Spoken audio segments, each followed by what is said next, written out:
ഇന്ന് നമ്മൾ ഡിസ്കസ് ചെയ്യാൻ പോകുന്നത് OT ടെക്നിക്സ് ഇൻ I&ENT എന്ന് പറയുന്ന പേപ്പറിലെ യൂണിറ്റ് 3യുടെ കണ്ടിന്യൂഷൻ ആണ്.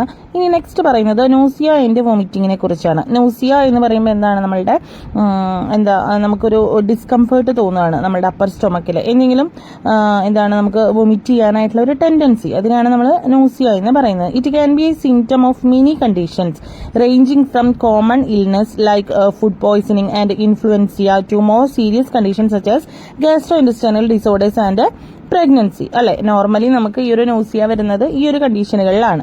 വോമിറ്റിംഗ് എന്ന് പറയുമ്പോൾ എന്താണ്, ഫോഴ്സ്ഫുൾ ആയിട്ടുള്ള എക്സ്പ്ലോഷൻ ആണ്. അതായത് സ്റ്റൊമക്കിൽ നിന്ന് മൗത്ത് വഴി നമ്മളുടെ ഡൈജഷന്റെ ഒരു പാർട്ടിക്കിൾസ് വോമിറ്റ് ചെയ്യുക, അല്ലെങ്കിൽ പുറത്തേക്ക് വരിക, മൗത്ത് വഴി പുറത്തേക്ക് വരിക.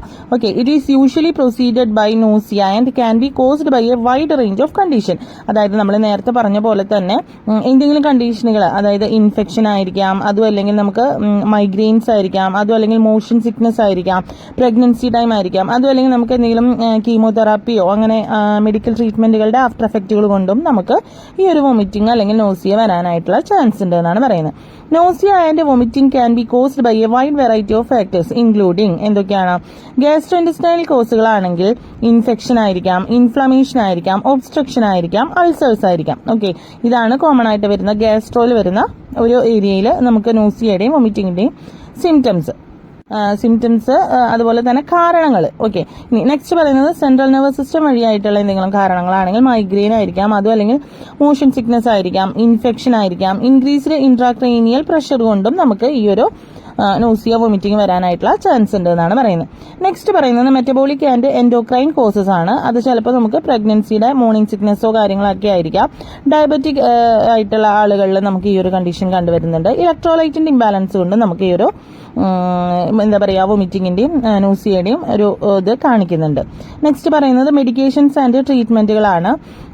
ചില മെഡിസിനുകളുടെയോ അല്ലെങ്കിൽ ചില ട്രീറ്റ്മെന്റുകളുടെയോ ആഫ്റ്റർ എഫക്റ്റ് കൊണ്ട് നമുക്ക് ഈ പറയുന്ന നോസിയയുടെയും വോമിറ്റിങ്ങിന്റെയും ഇത് കാണിക്കാം. അത് പറയുന്നത് കീമോതെറാപ്പി, ചില മെഡിക്കേഷൻസ്, ആന്റിബയോട്ടിക്സോ പെയിൻ റിലീവേഴ്സോ അനസ്തീഷ്യയുടെയോ ഒക്കെ ആഫ്റ്റർ എഫക്റ്റ് കൊണ്ട് വരാം.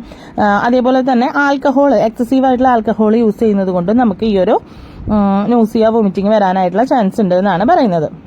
ഇനി നെക്സ്റ്റ് പറയുന്നത് സൈക്കോളജിക്കൽ കോസ്. അത് ചിലപ്പോൾ ചിലർക്ക് ഭയങ്കര സ്ട്രെസ്സോ ആങ്സൈറ്റി, അതുപോലെ ചിലർക്ക് ഈറ്റിംഗ് ഡിസോർഡേഴ്സ് കാരണങ്ങൾ കൊണ്ടൊക്കെ നമുക്ക് ഈ ഒരു വോമിറ്റിങ്ങിന്റെയോ നോസിയയുടെയോ ഇത് വരാനായിട്ടുള്ള ചാൻസ് ഉണ്ട് എന്നാണ് പറയുന്നത്.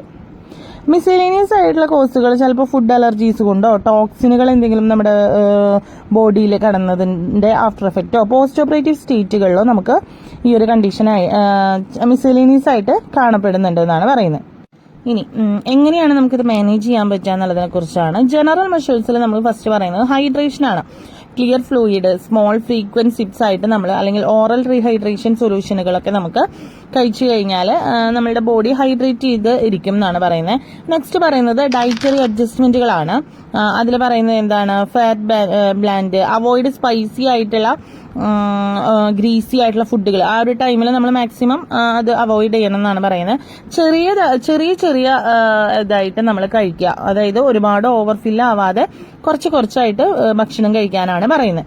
അതുപോലെ തന്നെ മാക്സിമം നമ്മൾ ബോഡിക്ക് റെസ്റ്റ് കൊടുക്കുക.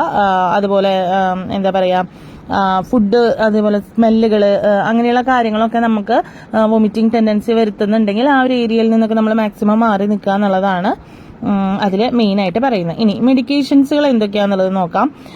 കോമൺ ആയിട്ട് നമുക്ക് വൊമിറ്റിംഗ് നോസിയയ്ക്ക് വേണ്ടിയിട്ട് നമ്മൾ കഴിക്കുന്നത് ആന്റി എമിറ്റിക്സ് ഡ്രഗുകളാണ്.